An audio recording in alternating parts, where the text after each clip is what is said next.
എന്തെല്ലാം ചങ്ങായിമാരെ, എല്ലാവർക്കും സുഖമല്ലേ? ഞങ്ങളൊക്കെ നാട്ടിലുള്ള ഒരുപാട് ചെറുപ്പക്കാരൊക്കെ കാണുമ്പോൾ നമ്മൾ വിചാരിക്കും അവരൊക്കെ നല്ല പോസ്റ്റിലെത്തിയെന്ന് വിചാരിക്കും കേട്ടോ. അവർ വണ്ടിയെടുത്ത് അങ്ങോട്ടും ഇങ്ങോട്ടും പോകുന്നുണ്ടാവും. മണ്ണ് പോലും ആവാത്ത ഡ്രസ്സുകൾ. എന്താ ജോലി എന്ന് ചോദിച്ചാൽ എന്തോ ബിസിനസ് എന്ന് പറയുന്ന ഒരുപാട് പേരെ കാണും.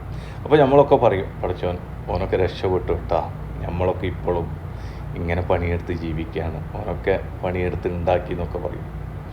പക്ഷേ എങ്ങനെയാണ് രക്ഷപ്പെട്ടതാണോ അല്ല എന്താണ് എന്നറിയണമെങ്കിൽ അവരോടൊക്കെ ഫോട്ടോകൾ പേപ്പറിൽ അതല്ലെങ്കിൽ ചാനലിലൊക്കെ വരുമ്പോഴാണ് അവരെന്തായിരുന്നു അവരുടെ ബിസിനസ് എന്നും എന്താണ് അവരുടെ തൊഴിലെന്നൊക്കെ നമ്മൾ അറിയുന്നത് കേട്ടോ. അങ്ങനെ ഒരുപാട് പേരെ ഇപ്പോൾ ഞാൻ അടുത്തായിട്ട് നമ്മളെ കണ്ണൂർ ജില്ലയിൽ തന്നെ ഒരുപാട് പേരെ കണ്ടുകൊണ്ടുണ്ട് കേട്ടോ. നമ്മൾ കാണുമ്പോൾ ഒക്കെ നല്ല തന്നെ എങ്ങനെയുണ്ടോ ഗൾഫിൽ അങ്ങനെ പോകുന്നു എന്ന് നമ്മൾ പറയും. അപ്പോൾ ചോദിക്കും, നിനക്കെന്താ പരിപാടി? ഞാനിവിടെ ബിസിനസ്സാണ്. എന്താ ബിസിനസ് എന്ന് അറിയുന്നുണ്ടോ? ലാസ്റ്റ് പേപ്പറിൽ വണ്ടക്കക്ഷരത്തിൽ അതല്ലെങ്കിൽ ചാനലിൽ പിടിക്കപ്പെട്ടു 4 ഗ്രാം 3 ഗ്രാം 2 ഗ്രാമായിട്ട് പിടിക്കപ്പെട്ടു എന്നൊക്കെ പറഞ്ഞിട്ട് ചാനലിലും ഇതിലൊക്കെ ഈ ഫോട്ടോ കാണുമ്പോഴാണ് അവൻ്റെ ബിസിനസ് എന്താണെന്നും അവൻ എത്ര ഉയരങ്ങളിലെത്തിയെന്നും ഞങ്ങൾക്കൊക്കെ മനസ്സിലാവുന്നതല്ലേ. അപ്പോൾ എല്ലാവരോടും പറയാനുള്ളത്,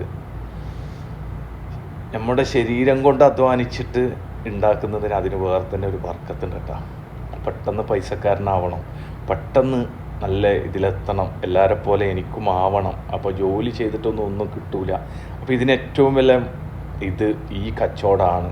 ഇതാവുമ്പോൾ 2 ആൾക്കാരെ പിടിച്ചാൽ അല്ലെങ്കിൽ 3 ആൾക്കാരെ കസ്റ്റമറെ പിടിച്ചാൽ ഞങ്ങളുടെ കാര്യം പോവും എന്നൊക്കെ ചിന്തിക്കുന്ന യുവാക്കളോടൊക്കെ പറയാനുള്ളത് എന്താണെന്നറിയാം. പല നാൾ കള്ളൻ ഒരു നാൾ പിടിയിലാണ്.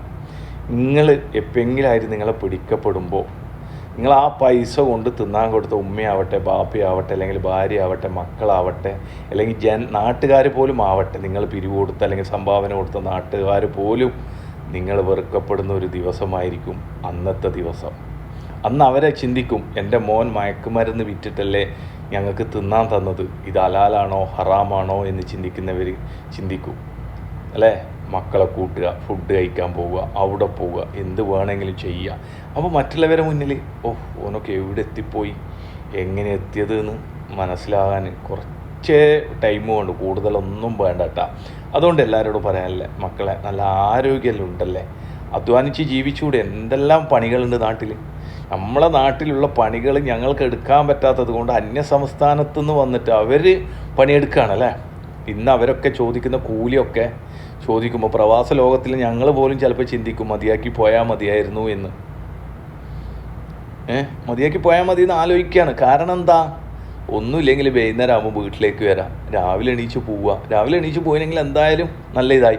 പിന്നെ എന്ത് ടെൻഷൻ ഉണ്ടെങ്കിലും വൈകുന്നേരം ആ വീട്ടിൽ വന്നിട്ടുണ്ടല്ലോ, ആ കുട്ടികളെ കൂടി ഇതൊക്കെ കളിക്കുമ്പോൾ നമ്മളെ എല്ലാ ടെൻഷനും മാറും. പിറ്റേന്ന് രാവിലെ ഉറങ്ങി എണീച്ച് നല്ല ഫ്രഷ് ആയിട്ട് പണിക്ക് പോകുമ്പോൾ നമ്മൾ കഴിഞ്ഞതൊക്കെ മറക്കുക. അതുകൊണ്ട് അധ്വാനിച്ച് തിന്നാൻ നോക്കുക കേട്ടോ മക്കളെ. അല്ലാതെ താൽക്കാലിക പൈസക്കാരനാവാൻ നോക്കരുത്. പിന്നീട് പുറത്തിറങ്ങാൻ ചിലപ്പം ബുദ്ധിമുട്ടായിരിക്കും. ആൾക്കാരെ മുന്നിൽ വരെ നോക്കാൻ പറ്റാത്തൊരവസ്ഥയായിട്ട് വരും. നമ്മൾ കൊടുത്തവരെന്നെ നാളെ നമ്മളെ പുച്ഛിക്കുന്ന ഒരു കാലം വരും. അതുകൊണ്ട് ശ്രദ്ധിക്കുക. ഓക്കെ, എല്ലാവരോടും സ്നേഹം മാത്രം.